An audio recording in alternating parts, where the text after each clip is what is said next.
wabarakatuh. Waalaikumsalam. Ya, terima kasih kepada Pemerhati dan Pak Tarek yang sudah mengizinkan saya masuk untuk mengisi tombol pada hari ini yang nanti akan dilanjutkan oleh ini. Pada kesempatan kali ini saya akan mempresentasikan apa yang sudah dipresentasikan sama seperti Bu Sari yang kemarin di gelombang pertama. Nah, saya ini masuk di gelombang kedua, yaitu membuat rencana tindak lanjut. Nah, rencana tindak lanjut saya yaitu bas-basan competition dalam tombol rujak kawan yang disusun oleh saya sendiri, Wahyu Eko Saputra. Sebelum masuk ke materi, Bapak Ibu semua sudah tahu belum permainan tradisional yaitu bas-basan? Belum. Yang belum tahu siapa? Coba. Yang sudah atau belum? Yang belum. 1, 2, 3, 4, 5. Oke, kebanyakan belum ya ini ya. Jadi karena belum tahu berarti penasaran seperti ini. Sama seperti peserta didiknya. Yang kedua, saya membuat permainan ini latar belakangnya pada zaman yang serba modern seperti sekarang ini tak bisa dipungkiri lagi bahwa anak-anak lebih sering memainkan gadget daripada mereka bermain bersama teman-temannya, berinteraksi dan melakukan gerak dalam aktivitasnya. Adanya permainan tradisional merupakan salah satu cara yang bisa dilakukan untuk mengurangi anak bermain gadget yang berlebihan, dan sebenarnya permainan tradisional cukup seru dan digemari anak-anak ketika permainan tradisional yang dimainkan tidak monoton dan harus bervariasi. Dengan adanya program bas-basan competition, saya akan menggunakan SEM, Sport Education Model. Harapannya dalam SEM ini dapat melatih siswa untuk kreatif dan inovatif dalam memanfaatkan berbagai aset yang ada di sekolah. Jadi nanti dalam model SEM ini saya akan melibatkan Bapak Ibu guru dan peserta didik di fase C untuk melatih tanggung jawabnya, karena di model SEM ini nanti peserta didik dan Bapak Ibu guru itu bermain peran. Jadi tidak hanya Bapak Ibu gurunya saja mengurusi, contohnya kalau ada kelas meeting, 17-an atau lomba-lomba di luar sekolah yang sudah disebutkan oleh Pak Darmo tadi yang mengurusi tidak itu saja, biar semua itu bisa menjadi pengurusnya atau perannya, jadi bermain peran masing-masing seperti itu, dan bisa memanfaatkan aset atau alat yang ada di SD Jageran ini. Kalau tidak ada, nanti bagaimana caranya harus dimodifikasi, seperti apa boleh peraturannya, alatnya, atau jumlah permainannya, atau lapangannya, dan seterusnya. Tujuan pembelajaran untuk pembelajaran permainan tradisional bas-basan ini yaitu memupuk dan mengembangkan minat serta bakat peserta didik dalam pembelajaran PJOK, khususnya permainan tradisional yaitu bas-basan, atau ada yang tidak tahu bas-basan yaitu dam-daman seperti itu. Belum ada gambarannya ya, Pak ya? Ya, kalau belum ada gambaran nanti dipraktekkan. Bisa. Nah, langkah-langkahnya dan capaian langkah dan hasil yang diterapkan yaitu capaiannya dulu. Siswa dapat menguasai keterampilan motorik dan kognitif. Jadi motorik itu kan berbeda karena nanti memainkannya enggak cuma satu lawan satu ya. Nanti kita mainkan pakai peserta didik. Nah, turnamen ini saya rencanakan nanti per fase. Jadi per kelas nanti taruhnya per kelas, bukan satu lawan satu. Jadi nanti fase A, fase B, fase C kita umumkan, nanti pemenangnya antar fase seperti itu. Terus kognitif. Nah, di kognitif ini anak peserta didik itu harus berpikir caranya menggunakan taktik penyerangan dan pertahanan itu seperti apa. Kalau sudah mempunyai strategi itu bagaimana menerapkannya. Terus memahami nilai budaya, karena ini budaya jadi harus dilestarikan, jangan ke yang modern sekarang gadget itu tadi. Terus selanjutnya dapat bekerja sama. Nah, di dalam bekerja sama ini karena nanti yang main itu peserta didiknya, satu kelas nanti 16 orang dan satu yang main. Jadi yang 16 orang tersebut jadi pionnya, satunya jadi yang main. Jadi nanti antara lawan cuma satu yang di dalam lapangan tidak boleh bergerak sendiri, ikuti apa arahan yang sudah ada di pinggir lapangan atau yang main tersebut. Terus menerapkan sikap sportif. Nah, jadi sportif harus jujur dan sebagainya. Terus selanjutnya meningkatkan minat dan partisipasi dalam aktivitas fisik. Jadi bisa nanti kalau pada jam istirahat atau Bapak Ibu bingung ngomong isi materi apa, anak-anak dikasih materi permainan tradisional sudah saya ajarkan pasti nanti bisa dan senang.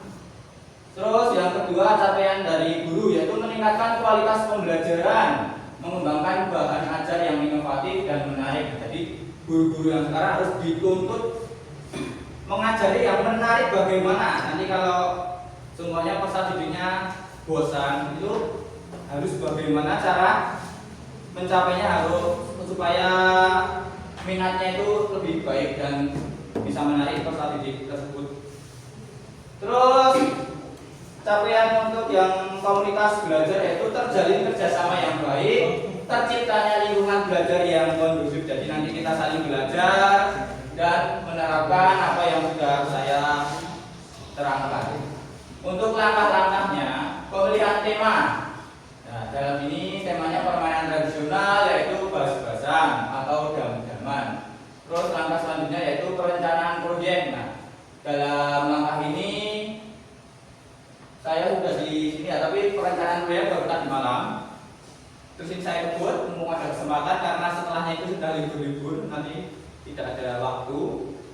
Terus pelaksanaan proyek nanti ikuti jadwal sekolah aja, kalau ada waktu luang bisa kita pakai. Terus presentasi hasil, nah sekarang saya akan sudah melakukan presentasi. Terus yang terakhir nanti evaluasi. Nah evaluasinya itu akan ada berada di setelah per game itu tersebut, kompetisi tersebut, nanti kita evaluasi bagaimana perjalanannya, acaranya, atau ada yang kesusahan, nanti kita evaluasi bersama supaya bisa bikin baik lagi ke depannya.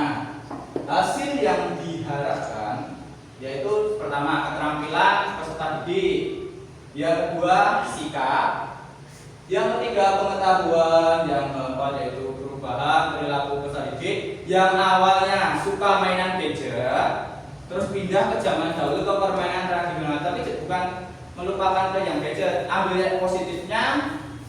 Tapi anak-anak kan kalau SD ya fokusnya itu masih bermain ya, bukan ke gadget. Nanti kalau ke gadget saya yakin masih malas belajarnya. Kalau ke zaman dahulu permainan tradisional itu sangat baik. Nah, sebelum saya lanjut ke materi selanjutnya, belum ada gambarannya ini ya, bas-basan ya. Jadi Bapak Ibu guru kelas, guru mapel yang lain belum tahu bas-basan atau dam-daman itu apa ya? Oh ya. Nanti saya akan gambarkan ya, anak naikkan layarnya. Nanti bisa kalau bisa dimainkan bisa 2 orang 2 orang. Terus struktur. Nah, struktur program dan mitra dalam komunitas belajar. Yang pertama yaitu struktur program. Jenis program saya masukkan di P5 video Pak. Karena dalam permainan tradisional ini kalau saya masukkan ekstrakurikuler tidak masuk, kurikuler nanti jam tambah, nanti anak-anak sudah pada jadwalnya. Nah, ini sudah ada P5 di kelas bawah, sepertinya sudah ada P5 juga permainan tradisional ya. Terus skala program, nah, pembuatan karya oleh kelas di fase C. Jadi yang saya ikutkan ke panitia yaitu di fase C, kelas 5 dan kelas 6. Nanti yang membersamai Bapak Ibu guru di bawah ini. Nah, terus yang kedua, oh ya sebelum yang kedua, pelaksanaan saya berencana yaitu 4 Desember sampai 12 Desember, jadi 1 minggu. Nanti kita atur jadwalnya saja karena ini program baru rencana belum dilaksanakan. Pelaksananya ikutin waktu luang saja ya Bapak Ibu ya. Terus yang kedua, mitra dalam komunitas belajar. Yang pertama, Bu Mariati sebagai penanggung jawab dan menjadi kepala sekolah di SD Jageran. Yang kedua, Bu Sajiem selaku guru PJOK nanti sebagai guru pelatih bisa di setiap kelasnya nanti dilatih dan didampingi anak-anaknya menggunakan bagaimana strateginya penyerangan, bertahan, atau dan sebagainya. Terus yang ketiga, Bu Nurul Husna sebagai pengembang konten presentasi hari ini dan menggunakan PPT ini Husna. Terus Pak Tarikudin sebagai guru kelas 3 yaitu pengembangan kompetensi ketua kelompok antar fase Pak. Dengan nanti mengarahkan ketua antar kelas itu Pak. Jadi nanti Pak Tarik ngasih motivasi, jangan takut sama yang lebih besar, harus bagaimana. Jadi motivasi lah Pak, seperti itu tugasnya Pak Tarik. Terus selanjutnya Pak Darno nanti sebagai komentator nih Pak Darno nih dalam pertandingannya tersebut. Ya, iya Pak. Terus, nah sekarang yang pemimpin doa atau penerapan doa itu saya serahkan kepada Bapak Imam Royani selaku guru PAI. Nanti sebelum mengawali turnamen tersebut bisa diawali dengan doa. Anak-anak diajarkan supaya menang dengan doa dan diakhiri dalam akhir turnamen bisa berdoa. Seperti itu ya Pak Imam ya. Oke? Amin. Nah, aset best thinking, aset yang ada di sekolahan yaitu ada 7 aset. Yaitu yang pertama aset manusia, manusianya memiliki guru, Bapak Ibu guru semua ya. Yang kedua siswa, ketiga tenaga kependidikan. Aset yang kedua yaitu fisik. Aset fisik meliputi halaman sekolah dan alat pendukung lainnya karena yang saya gunakan cuman halaman sekolah, jadi yang saya tulis cuma halaman sekolah. Nanti kalau ada pertanyaan, Pak kok fisiknya cuma halaman sekolah, kan ada ruang kelas, UKS dan lainnya. Nah, yang bisa saya cantumkan di sini itu yang akan saya gunakan sebagai turnamen tersebut. Jadi hanya lingkup turnamen ya, bukan aset yang dimiliki sekolah semuanya. Terus lingkungan alam. Nah, lingkungan alam yaitu lingkungan yang mendukung membuat siswa senang. Contohnya nanti kalau udaranya sejuk, kita kan bisa bermain di halaman. Karena besok itu turnamennya akan berada di halaman yang sudah saya buat itu. Kalau udaranya sejuk, tidak panas kan anak-anak lebih suka ya Pak teman ya sebenarnya. Kalau panas nanti Pak panas nanti permainannya terus dikalahkan, nggak ada semangat juangnya seperti itu. Terus yang keempat finansial, aset finansial yaitu didanai oleh dana bos dan sponsor dari Bapak Ibu Wali, bisa nanti kita ajak komunikasi lah. Terus yang kelima aset politik. Nah, aset politik kita ada POT, komite dan tata tertib sekolah yang harus dipatuhi dalam turnamen tersebut. Terus aset yang terakhir agama dan budaya. Nah, di sini ya agama dan budaya yaitu olahraga tradisional yang ada di daerah sekitar. Nah, selanjutnya, nah ini rencana evaluasi pelaksanaannya saat penutupan atau turnamen tersebut selesai. Caranya pada pertemuan kombel, jadi pertemuan kombel selanjutnya anggota kombel dan panitia dan peserta yang terlibat itu diundang dalam kombel ini. Terus kita melakukan evaluasi secara langsung bagaimana mencapai hasil yang terbaik untuk ke depannya. Jadi biar ada evaluasi.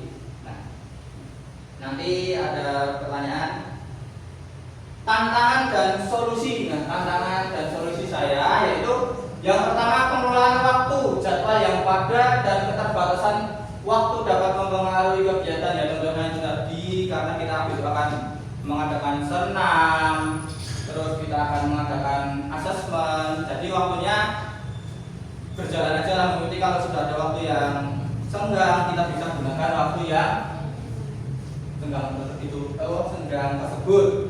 Terus yang kedua faktor alam atau cuaca.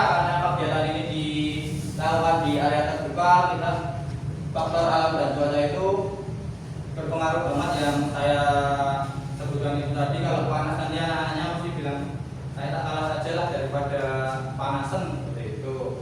Terus yang selanjutnya tantangannya yaitu motivasi peserta didik untuk aktif menjadi tantangan pada kegiatan ini. Nah, biasanya tantangan ini anak-anak itu tidak termotivasi untuk menang.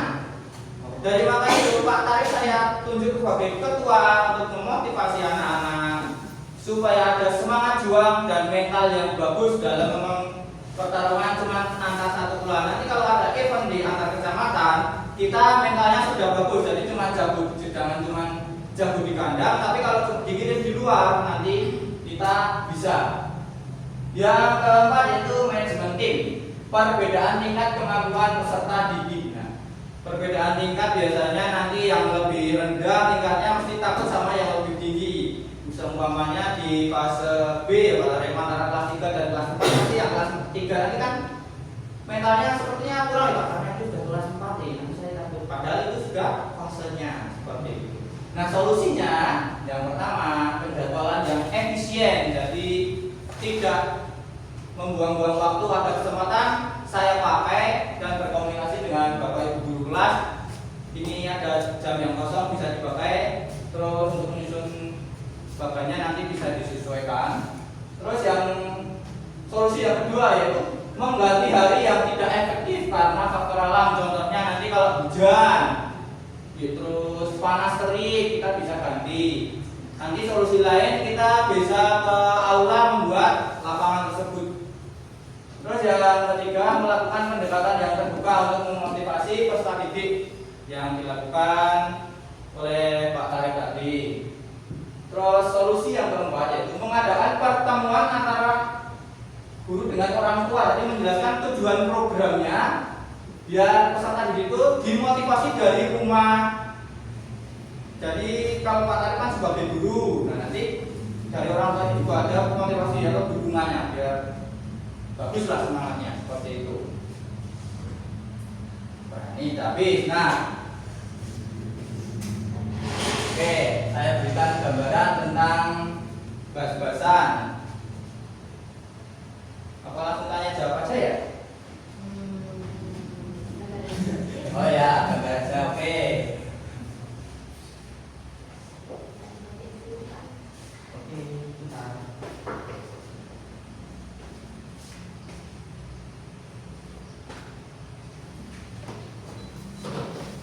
Videonya bisa nggak ya kamu? Bisa. Berapa isi? Ya. Apa sudah ada yang tahu siapa ini tadi yang sudah tahu? Yang belum tahu kan banyak. Yang sudah tahu siapa? Kamu. Yang sudah tahu permainan bas-basan atau dam-daman? Kamu nggak tahu katanya buat. Ada yang tahu? Pak Manu Pak. Belum tahu ya. Maafkan kalau gambarnya jelek ya. Apa-apa Pak Guru. Ya jemaah berjanji. Kok saya lupa ya?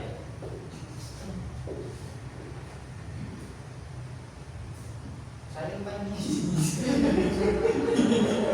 2, 3, 4. Oke. 1, 2,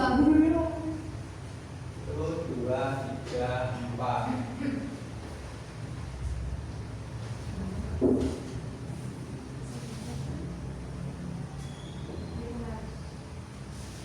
Ini Bu Erwi sepertinya sudah tahu waktu di kelasnya. Saya sudah menjelaskan Bu Erwi berada di kelasnya. Ya, Bu Erwi sedang mengerjakan tugas-tugas yang harus dikerjakan. Waktu saya pembelajaran. Jadi sudah sedikit tahu selanjutnya ya Bu Erwi ya.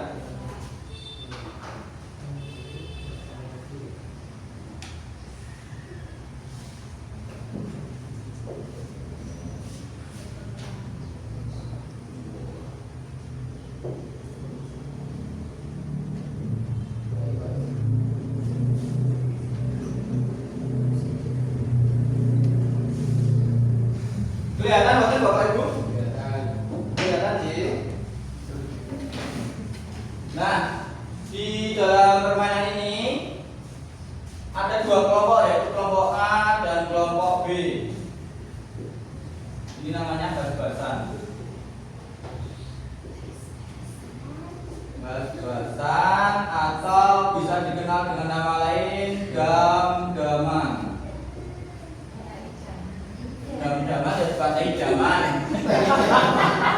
Ya, permainnya ada berapa jumlah pemainnya? Ada yang tahu? Apa yang sudah dibisikan dengan anak-anak masa didiknya? Pak Wahyu ini sudah mengajarkan ini Bu, Pak Topan. Saya tahu? Tidak. Tidak. Oh, ya. Jumlah pemainnya ada berapa ya? 16.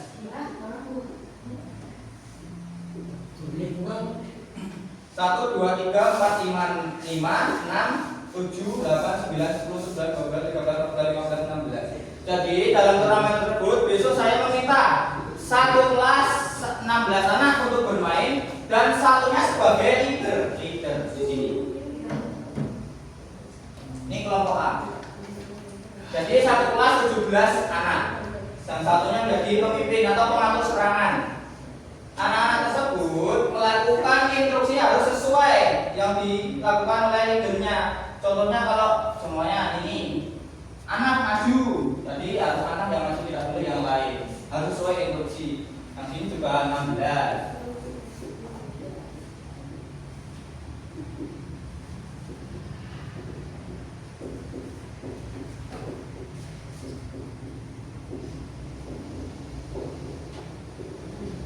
Nah, kenapa kok saya mengambil turnamen ini? Nah, karena di dalam saya mengajarkan PJOK yaitu tentang permainan tradisional, saya sambungkan dengan lokomotor dan manipulatif berat dasarnya, itu bisa ikut menyambung interaksinya antar kelompok, pergerakan, dan kognitifnya.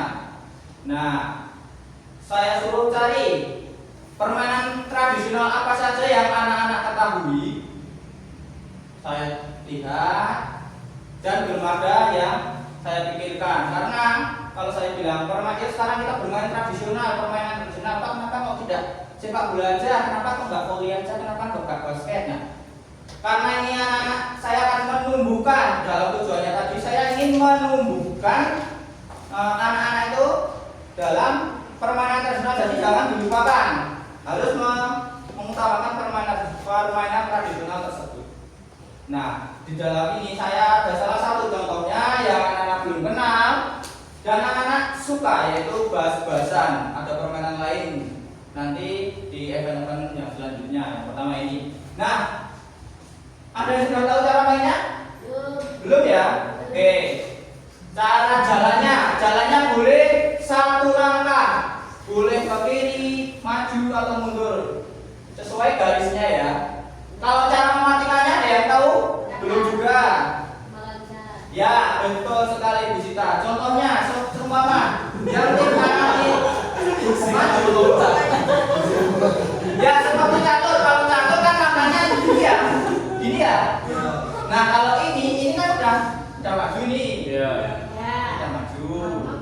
Nah, yang makan mana Bu Sita?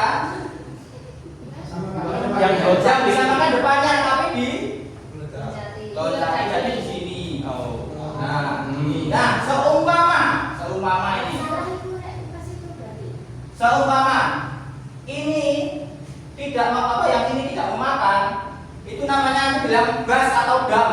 Kalau sudah bilang bas atau dam, kelompok B bisa mengambil 3 poin, 3 peserta didik yang ada di sini karena dam atau bas. Seperti kayak catur itu, kalau skak nggak pindah kan bakalan ya. Nah, kalau seumpama ini tidak makan, ini malah pindahnya ke sini. Nah, ini kan harusnya yang tim A bas atau dam, terus mengambil 3 poin dari mau diambil mana saja terserah, penting 3. Sudah ada gambaran Bapak Ibu tentang permainan bas-basan? Belum ya? Nah, ini bisa. Nanti kalau ada pertanyaan, Pak, ini boleh mundur nggak? Boleh, asalkan 1 langkah. Bebas, bukan penting mengikuti garisnya, oke? Nah, harapan udah ada gambaran ya? Ya. Oke. Kalau yang atas makanya ke bawah boleh nggak? Boleh, asalkan Melewati. ya garis. Tapi harusnya mulai melewati gini ya. Iya. Dan bisa angkanya lebih dari 1. Contohnya. Contohnya nih seperti ini. Ini kosong ya. Ini kosong. Ini tim B, ini tim A. Ini bisa makan 3. Kira-kira di mana aja? Ya, betul teman. Ini sini 1. Iya. Ini 2. Yes. 3. juga. Jadi bisa makanan berapa saja, asalkan yang belakangnya kosong. Ada gambaran nggih? Oke, ini bisa diterapkan Pak. Asal boleh di sini Pak? Boleh di sini. Boleh temanmu. Nah, Kenapa sih? bisa makan 4, 5, 6 dan seterusnya asalkan yang belakangnya kosong. Tapi ingat, kalau seumpamanya tim B memancing tim A tidak dimakan, jadi nggak usah bilang kalau itu bahas diam aja, nanti kesempatan kelompok ya seperti itu. Dan yang boleh melakukan instruksi yaitu cuman yang leadernya yang dibina oleh Pak Tarik tadi, yang diberikan motivasi untuk melakukan penyerangan. Ada gambaran? Ada. Oke, bagus. Ada. Kebiar. Nah, di dalam ini saya harapkan sebagai guru PJOK itu kan ada mengadakan turnamen bas-basan competition. Nah, saya lakukan per fase, kelas A, fase A, fase B, fase C. Nah, di sini kan ada beberapa kelas ya. Jadi saya harapkan selain besar menjadi pelatihnya, saya harapkan Bapak Ibu wali kelasnya itu juga melatih menggunakan strateginya sendiri. Nanti itu kok bisa dipraktekkan, nanti yang kelas 1 bisa diajarkan sama sudah ada kelas 2 sama guru kelasnya tersebut. Oke? Jadi bisa menggunakan nanti beradu strategi antar guru juga bisa, nanti yang menerapkan peserta didiknya kalau tidak lupa begitu. Dari presentasi saya ini kira-kira ada pertanyaan enggak? Silahkan untuk bas-basan competition. Bermainnya di halaman ya yang sudah saya gambarkan. Itu bas-basan seperti itu. Monggo. Tentunya sudah paham Pak. Oh ya. Yang lain dari sini ada? Penangkalannya. Oh ya. Penangkalannya ini tadi Bu Santi. Di sini kan ada 16 siswa. Di sini juga 16. Penangkalannya kira-kira bagaimana? Kalau ini pesertanya habis itu kalah. Tapi nanti kalau nggak kalah kita menggunakan modifikasi waktu, yaitu waktunya ditentukan. Karena rencana saya itu kan mau ke istirahat kedua, kan ada beberapa waktu ya itu ya. Nanti maunya 30 menit, nah kita gunakan waktu 20 menit atau 25 menit untuk permainan tersebut. Jadi nanti satu hari kita bisa mainkan satu pertandingan sesuai bagiannya. Nanti kan kalau jam istirahat kedua nanti ada sholat ya, nanti bisa gantian seperti itu. Ada lagi? Jumlahnya harus 16. Ya, jumlah harus 16. 17 sama leadernya. Kalau biasanya kan kita main cuma berdua ya Pak Dipan ya. Jadi beranggotanya cuma berdua. Kalau di 16 ini biasanya yang sudah saya terapkan, yang sudah saya ajarkan, yang memikirkan itu bukan leadernya, tapi malah peserta didiknya yang di sini. Karena jadi pengennya anak tersebut tuh punya strategi sendiri, tapi yang tidak ini orang karpet takor dulu. Nah, itu tugasnya Pak Tarik untuk memotivasi supaya harus mengikuti arahan dari pemimpinnya seperti itu. Leader boleh masuk enggak Pak? Tepi. Nah, leader boleh masuk. Tapi ya itu tadi di sini yang harus melatih, yang masih tahu harus di sini, yang di sini nggak boleh melakukan caranya bagaimana, harus leadernya. Nah, terus ada lagi contohnya semuanya dinyatakan kalah yang pertama pemainnya habis ya, yang kedua apabila tim B ini bisa masuk ke daerah segitiga ini dua sudah dinyatakan kalah. Yang ini loh, yang kotak ini bisa masuk ke sini. Yang kalah yang kan, karena bisa menerobos pertahanan. Jangan seperti itu. Sudah paham? Sudah ada gambaran ya? Jadi yang saya lakukan dalam konsep saya ini, apa yang belum Bapak Ibu dan peserta didik ketahui supaya ya kita belajar bersama bisa meningkatkan kreativitas dalam pembelajaran supaya anak tidak bosan. Yang pertama itu tadi saya memikirkan permainan tradisional anak-anak mesti bosan. Pak bos tak permainan ini saya sudah tahu. Gampang Pak, mesti seperti itu. Nah, saya berikan seperti ini anak-anak ketahuan. Contohnya seperti ini. Yang kedua ya Bapak Ibu guru tahu yaitu penggunaan alat juga minimal banget, tidak menggunakan yang berlebihan. Terus ya ini gampang lah seperti itu. Cuman menggunakan strategi seperti catur tapi ya seperti itu. Nanti 16 bisa geser di lapangan tersebut. Ada yang mau ditanyakan lagi? Dari kelompok sini? Oke, cukup. Di sini? Cukup? Oke, kalau cukup, saya ucapkan terima kasih sebelumnya yang sudah memberikan saya waktu untuk presentasi dalam proyek saya, karena ini tugas terakhir dalam PKB saya, yaitu membuat kompetisi turnamen di sekolahan masing-masing menggunakan model pembelajaran yang sudah saya pelajari di pendikbudkan kemarin, yaitu model SEM Sport Education Model, yang semuanya terlibat dalam turnamen tersebut, tidak hanya gurunya, jadi peserta didiknya, karena ingin meringankan, karena sekarang kan kurikulum merdeka yang dimerdekakan bukan hanya muridnya tapi gurunya juga harus merdeka dan punya inovatif untuk selanjutnya untuk berkembang dan menambah wawasan yang lebih ke depannya. Oke, dari saya cukup sekian.